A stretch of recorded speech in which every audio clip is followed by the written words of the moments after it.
Welcome back, students. Now we will be discussing about forward contracts. I hope you have a basic understanding about what is a forward contract because we had a preliminary discussion about forward contracts when we were discussing the derivatives and its various types. Now, can you guess what is the basic difference between a forward contract and a future contract? Or I'll give you a clue. Which is standardized, forward or future? I guess your answer is right. A future contract is a standardized one, whereas forward contract is made or executed between private parties. There is no official intermediary in between the parties involved in a forward contract. Let's move further. Let's look into this in a detailed way. Yes, as I always put, here also I have put it in points. Forward contract, there is a bilateral agreement.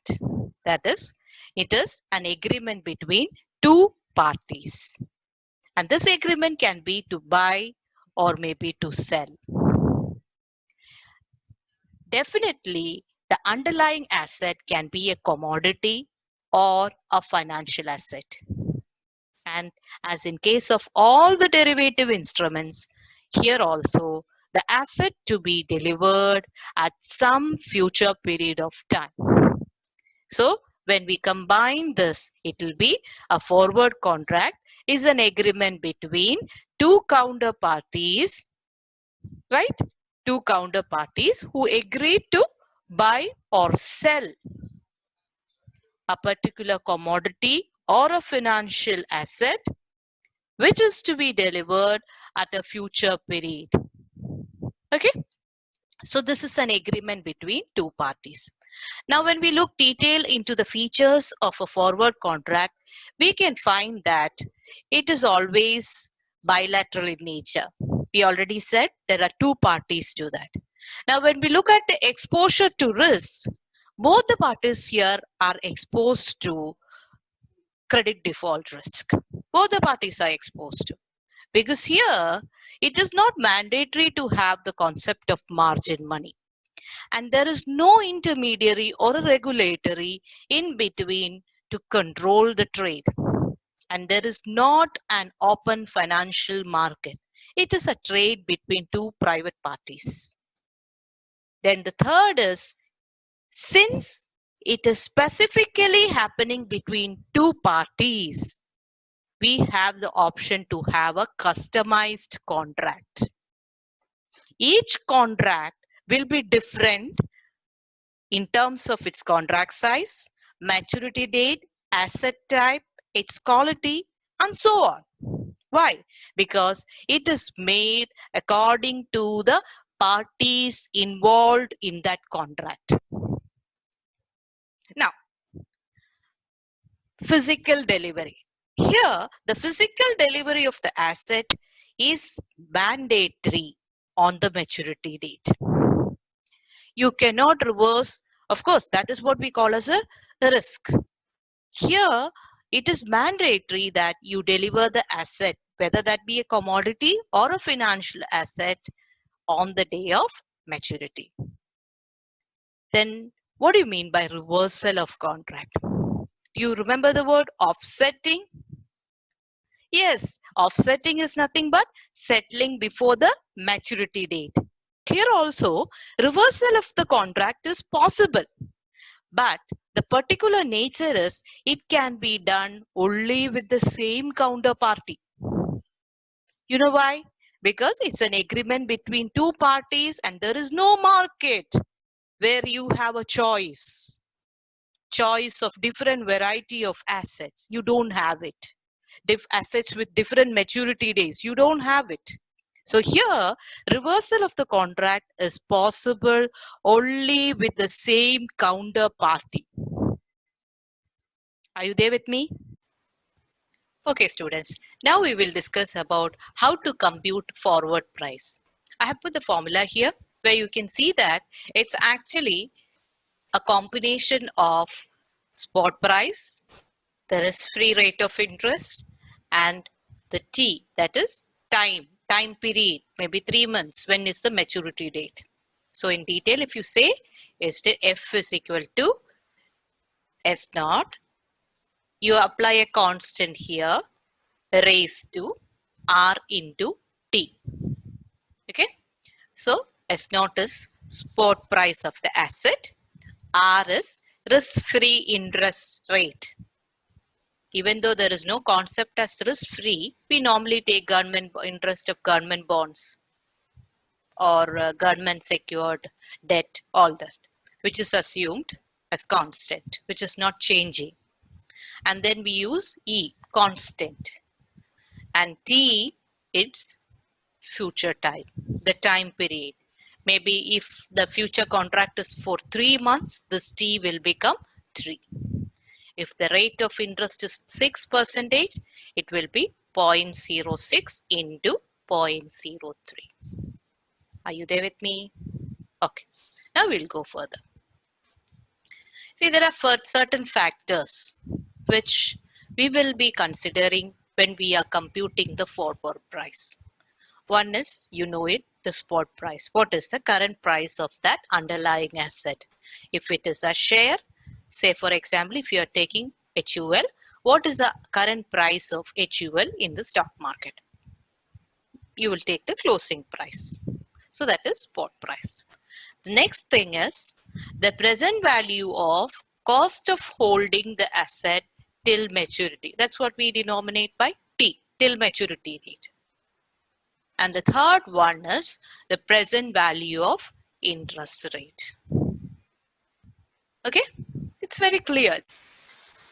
Now we will look at some of the conditions which we had already discussed when we were discussing futures market, which are present in a perfect financial market. One is, there is no arbitrage opportunity. That is, taking benefit out of price difference in the spot and forward market. There is no arbitrage opportunity. There is no transaction cost. No restriction is imposed on short selling. Short selling is nothing but selling an asset without actually possessing it or owning it, without taking the ownership. Then the last condition is the risk-free interest rate is same for both borrowing and lending. These are very difficult to be there present in a real financial market. However, we assume this to be an ideal condition. Let's go further. Now, when we calculate the forward price, there are 3 conditions which may occur. Listen to me very carefully. 3 conditions which can occur when we compute the forward price. First one is the underlying asset pays no income. The second one is underlying asset pays predictable income. And the last condition or type can be where the underlying asset pays continuous income. Okay, so are you there with me? Right. So we are going to discuss about the first condition. Here we are computing the forward price when the underlying asset pays no income. You imagine your underlying asset is a commodity. Take the example of wheat. You have a contract for 3 months. Can we expect any type of income by holding wheat for 3 months? Practically impossible. So that's the kind of contract which we are trying to discuss. Okay. So the formula is same as we had learned. There is no difference in the formula. Forward price is equal to spot price constant raised to R into T, where R is risk-free interest and T is future time. Okay. This is an example. It will be easy for you to understand. That's why I put this as an example. See here, the spot price is 1 lakh. Okay.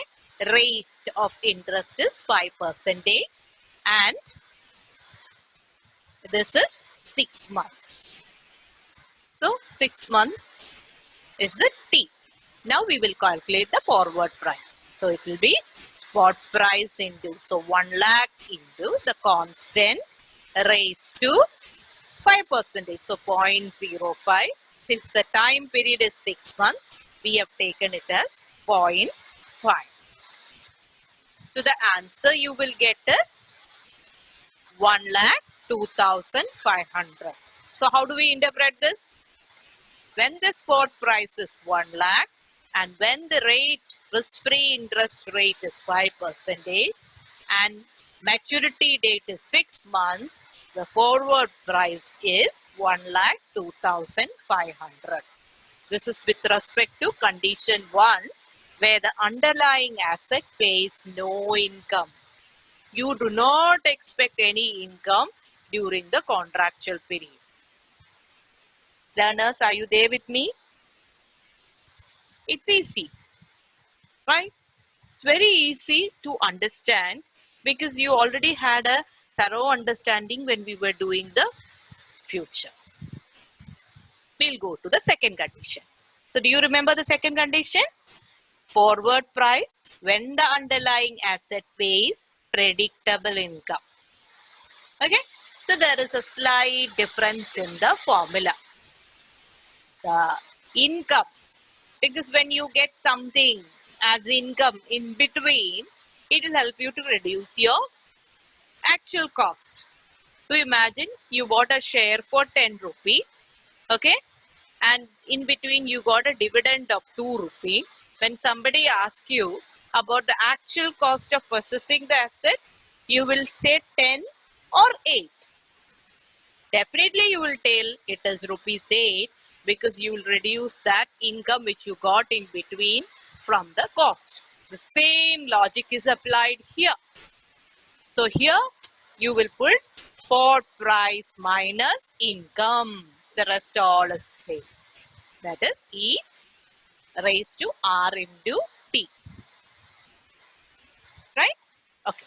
We will look this with an example. Here, dividend yield at the end of, imagine here the underlying asset is a share of a company, maybe Hindalco. So when you are possessing the asset, you had a dividend yield of rupees 10. The cost, the spot price of the share was 1,000 rupees. Okay? During the period of holding the asset, you had a dividend yield of 10 rupees. That is predictable income. Right? Now we will solve it. So 1,000 minus 10 into constant. We know how do we apply constant in a calculator. If it is scientific, directly you can apply it. Right. Even in your mobile calculators, you will have this E raised to 6%. So 0.06 into, it's for 3 months. So we take it as 0.25 is equal to 1,004.96. So forward price when the underlying asset pays a predictable income of 10 rupee and when the spot price is 1,000. Forward price would be 1,004.96. It's easy, right? It's simple. It's very, very simple once you understand the concept. Right. Now the third condition. Do you remember the third condition? Yes. When the underlying asset pays continuous dividend. Continuous dividend yield. Here it's not one time. It's continuous. Okay. So here the formula is like this. Here there is no difference in this part. S naught constant raised to R minus Q. Earlier we had R into Q, but here R minus Q, where Q is the dividend yield. R minus Q into T. So the difference is Risk-free interest minus your yield. This is for borrowing. Your interest which you pay. Maybe the opportunity cost. Maybe the risk-free interest. So this is R minus Q. Q is your dividend yield into T. T, you know that. It is the time, contractual period. Now let's look at an exercise. So here, spot price is 1,800. Your R is 3.922. T is 3 months. Okay. Dividend yield is 3%. So how do we compute? 1,800 into E constant. I put two brackets because there are two conditions to be worked out. So I put two brackets here. Initially I'll do this, then this. That's why I put it. When you do in a calculator or Excel, you will do like this. Okay. So you will solve this into 3 months. 3 months. So 0.25. So the answer you get here is 1,804.15. Okay. So and the spot price is 1,800 when the risk-free interest rate is 3.922 per annum. And if the contractual period is 3 months and when the dividend yield is 3%, the forward price would be 1,804.15. Is it okay? Are you able to follow me? I hope so. Now, as always, the ball is in your court now. Okay, I've given two exercises, the same. The pattern is same, but for you to work out. Okay, just try this, upload this in our Edmodo platform. The due date for this assignment is 26/4/2020 and the weightage is 10%. Okay, so in this module, we were discussing about what is a forward contract. What is a forward contract? It is an agreement between two parties. So that's why we say that as a bilateral contract. Now, what is the agreement for? It is an agreement for, it can be for buying or even for selling. And it can be for buying a commodity or a financial asset or selling a commodity or a financial asset at an agreed price to be delivered at some future period of time. The basic difference between forward and future we are already discussed. I'm just repeating. Forward is not a standardized one. It happens between two private parties and there is no stock exchange as an intermediary. And so there is no choice of financial instruments. It's very much customized to the needs of the two parties involved in the contract. Okay. Now we have learned about how do we compute the price of a forward contract, right? In that we learned it has to be in three conditions. Condition 1, when the underlying asset pays no income. Condition 2, when the underlying asset pays, yes, tell me, when the underlying asset pays a predictable income. And third one, when the underlying asset pays a continuous income. So these are the three conditions. We have learned the formula. We have worked out the example. Now you have to try doing this. Agreed? So we have come to the conclusion of our syllabus. Now this is the final assignment for all of you. You have to prepare about Indian derivative markets. You have to look into the market for the last maybe 5 to 6 years. Then you have to prepare an essay. Your word count limit, maximum limit is 3,500 and the minimum limit is 1,500. I will accept the document only when your plagiarism rate is less than 5%. Very strict on that. Okay. The date of submission is 28th of this month. Your weightage, this carries the highest weightage. It carries 20%. So learners, we have come to the end of our discussions. If you have any doubt in any of these terms or if you find it difficult to follow, just revert it back to me through our mail or through our Edmodo. Thank you all. All the best wishes.